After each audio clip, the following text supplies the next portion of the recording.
And then last year you were up to 15,000. And you lost part of the bridge, I think. So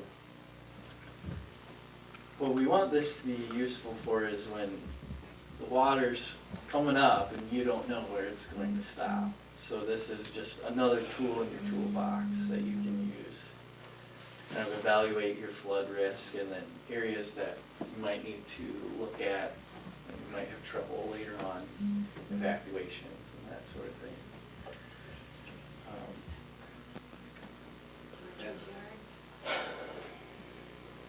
So, yeah, it's, and you can pan around. Also, if you click on this water depth button, you should be able to click anywhere. Go that way a little more. To the west. I'm sure the drive's gonna have a problem. Did you just buy it? It's blue right now. Well, with this tool, you can see what sort of water depths you might be dealing with. If it gets too high. So if you click anywhere, it'll bring up a little tag that'll kind of tell you what sorts of depths you might expect. So I don't know what flow you guys have been sitting at, but it's probably not much. I would assume maybe last summer you probably somewhere down here, I would guess, if that. But yeah, so it's pretty shallow through. Last summer, it's a pretty wonderful one. We did. And I had mentioned that we also, these are non-regulatory, but we've also gone through and done a flood frequency analysis and created maps for the 100-year flood.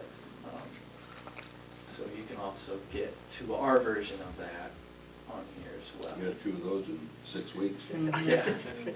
Yeah, they are In a changed. few years anyway, we did.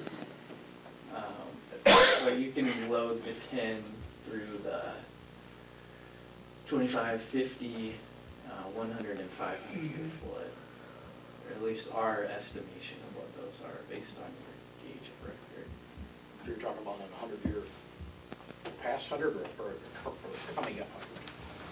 When you're talking about a 100-year flood? So the It's a 100-year probable flood 100 is, or it was 100? 100-year flood is a misnomer. It doesn't mean that it occurs every 100 years. It's kind of based on statistically, it means that you have a 1% chance of that flood happening every year, or in any given year, sorry. So that will always change based on every year you get another kind of sample in your gauge of record.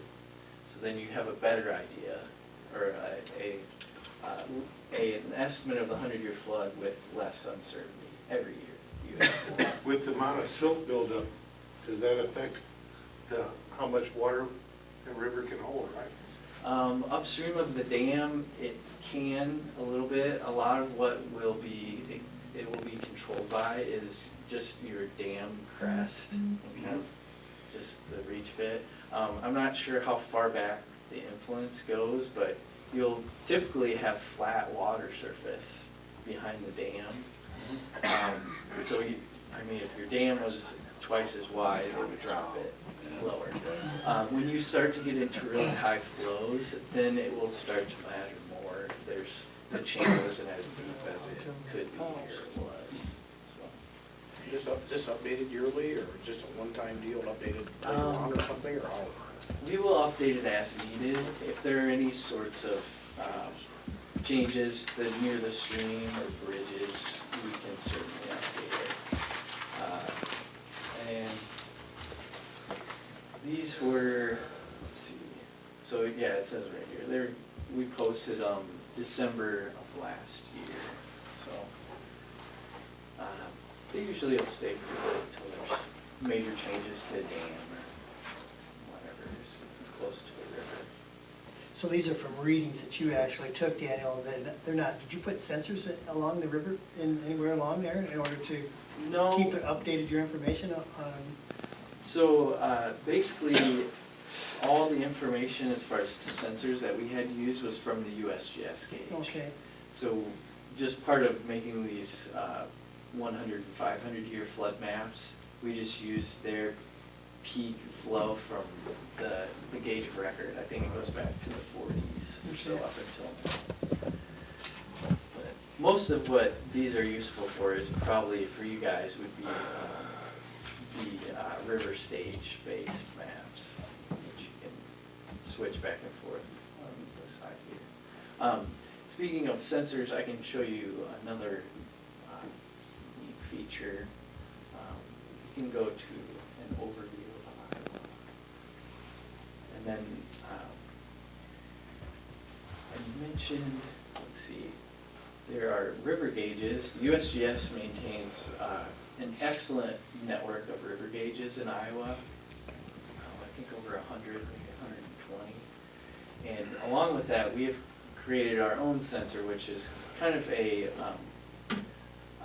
it uses a different technology. Basically, it's a supersonic sensor, or ultrasonic sensor, and it mounts to the side of a bridge typically.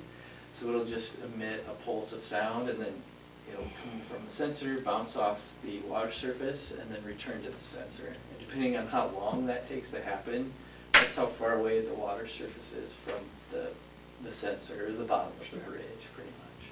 But it don't adjust or measure the speed of the water, right? Nope, just the distance away from the bridge deck. And then we can kind of go in and measure how the distance from the sensor to the bottom of the riverbed, so then we can kind of calculate an approximate depth of water at that location. And that's similar to how a lot of the USGS gauges work. They can, if you give them a river stage, they can tell you approximately how much flow is going past there. So anyways, I was getting to, all of these dots here are river gauges, and so all of the ones that are yellow are USGS gauges, and then all of the ones that are green are our gauges. So I think maybe if we bring up Humboldt here, we'll just type in.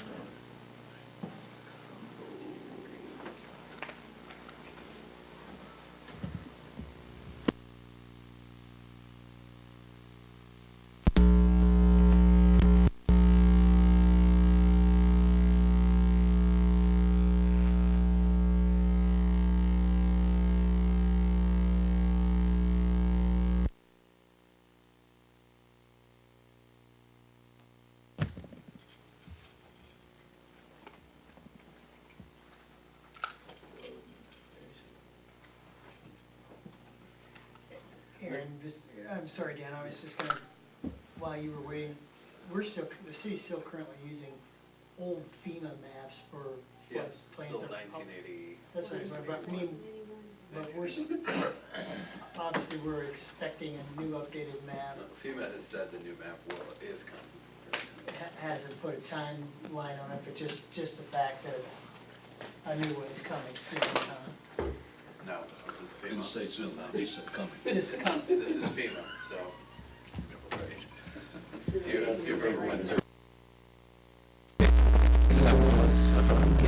This was carried.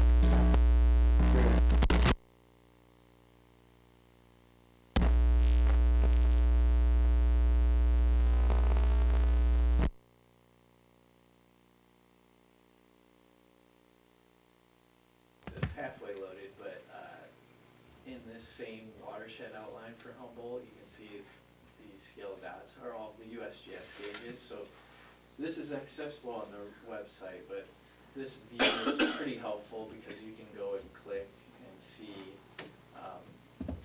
the information. Maybe you could track a flood peak that's traveling through the basin and kind of be able to estimate how fast it might reach Humboldt.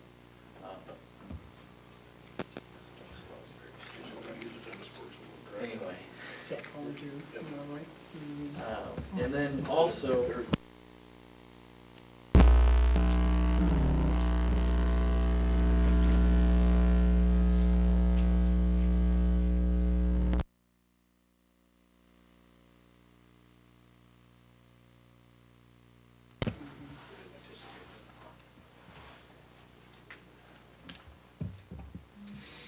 So I wanted to show you real quick, I had also talked about radar. So a group within the Flood Center also will take raw radar data from the National Weather Service and make estimates for rainfall depths, like rainfall quantities. So that's another product that's on here. Daily, you mean, or yearly, or what? You can do data, so it'll bring up the calendar at some point, and we can just click back through the different days and it'll load up a statewide view of the rainfall data. And then also you can view it cumulative form. So you can click back and view the summation of the last week's worth of rainfall, kind of add everything up on top of each other. Show you that. I suppose you have to figure in how dry the soil was too. Yeah, and another group within the center maintains a statewide hydrologic model, and that's part of, an extremely important part of that model is kind of how rough the soil is. So completely decide how much water will need to go off. That's something that we keep track of. So here's the calendar, and you can see the rainfall depths here at the bottom, increments of 1 inch.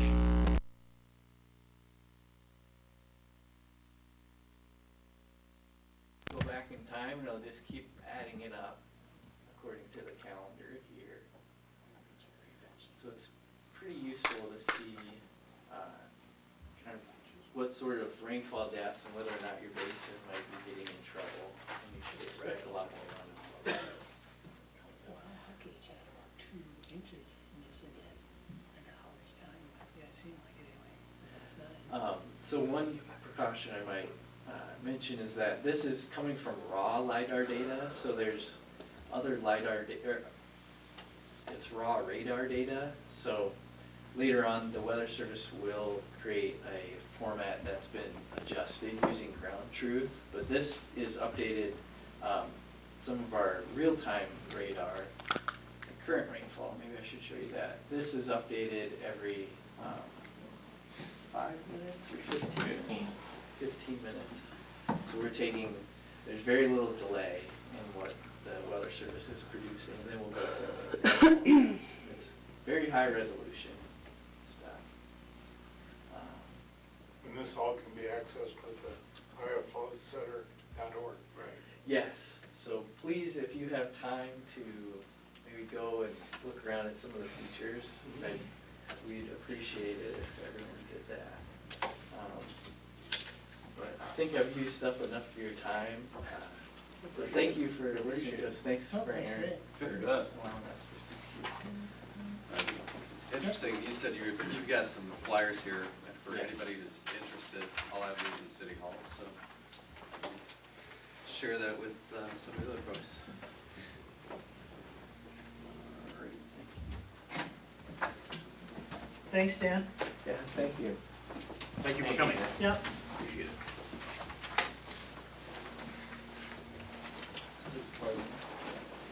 Next, we need a motion to approve the renewal of a Class E liquor license, a Class C beer permit, a Class B wine permit, and a Sunday sales permit for Hyden Incorporated business at Sunday Wine and Spirits. So moved. Yes, it is. Second. All in favor? Aye. Opposed? We need a motion to approve the request for a street closure and a waiver for vendor fees for the Humboldt and Dakota City Chamber of Commerce for the downtown sound event on Friday, June 5th, 2015. The closure will be from 8 a.m. on 5th through 10 a.m. on the 6th, and will cover Center Avenue from 10th Street to 8th Street. What's a day? What is it? Friday. It's 8 a.m. on the 5th through 10 a.m. on the 6th, so it's essentially 24 hours. Give them time to get cleaned up. Okay. Yeah, They usually get cleaned up that same Yeah. night, but I'm sure that normally it's cleaned up before that. Move to approve. Second. All in favor? Aye. Opposed? Then we need a motion to approve a request for a street closure from Joseph Alvarez for a neighborhood event from 10 o'clock in the morning till 10 o'clock at night on Saturday, June 6, 2015, on First Avenue North between Second and Third Street. This one I did have a little bit of concern with the fact that it is First Avenue North. But at the same time, on a Saturday, I don't know how much traffic's gonna be on First Avenue North. I know there's a lot of folks that take that to get up to Nice, but on a Saturday, 10 to 10, it's probably not gonna be much of an issue. So, you can see, it's only the one block between the Second and Third. I'll make sure the intersections stay open, so not much of an issue. Move to approve. Favor? Aye. Opposed? Under resolutions, we need a motion to approve the following proposed resolution number 2015-37. Resolution designated the mayor pro temp, the city administrator, and the city clerk as signatories on specific city bank accounts. Resolution just restores the signature card to its previous state with Mary Jensen on bank account. So moved. Second. Excuse me, roll call vote. Goodell, Aye. Slater. Aye. Scholl, Aye. Rusher, Aye. Davis. Aye. Next, we need a motion to approve the following proposed resolution number 2015-38. A resolution accepting a bid for the construction of a sludge holding tank cover at the wastewater treatment plant for the city of Humboldt. Just will formally accept the bid for the digester lid cover from Grunman Hicks for $124,000. Move to approve. Second. Roll call vote. Slater, Aye. Scholl, Aye. Rusher, Aye. Davis. Aye. Goodell. Aye. What kind of time frame are we looking at? Is that soon, or this, I mean, yet this summer, fall? Oh, definitely before the winter, Okay. for sure. I don't know what Grumman Hicks has on their schedule Yeah. right now. I think he was, David, I think, was saying it was gonna take a little bit of time to get Manufacture it the in, sheet but panels. his comment to them was, as long as we make sure we're done before winter. That's kind of the, So they that's have- the- Mhm, let's shoot for fall. Yeah. Mhm.